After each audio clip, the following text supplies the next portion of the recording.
Example 2, solve the following radical equations. We're also going to state the restriction. So if the square root of x equals 4, the restriction would be x is greater than or equal to 0. So x is already isolated.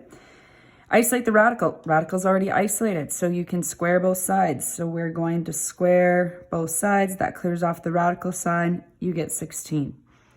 Now, looking through the steps here, you've got to isolate the radical, square both sides. We've done that, and we've solved in this case. Extraneous roots. This is any value that does not satisfy the equation. The only way to do that is to check your answer. So if we plug 16 back in, we have a true statement. This means this is true. So there's no extraneous roots. Let's look at example 2. Let's do the restriction. 2x minus 1 is greater than or equal to 0. Isolate x. X is greater than or equal to 1/2. Isolate the radical, so move 5 to the other side. We're going to move that over here. So we have 2x minus 1 equals 7. Now you can square both sides. So we square both sides. That clears off the radical.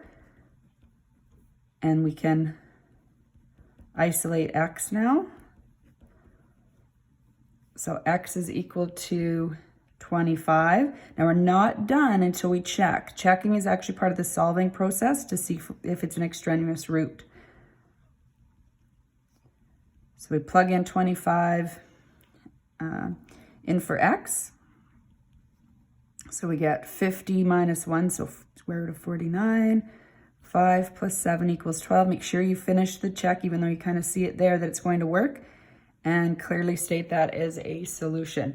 It's also worth mentioning that your solution, 25, is also greater than your restriction. Likewise here in example 1, 16 was greater than 0, so your restrictions are true for your solutions as well.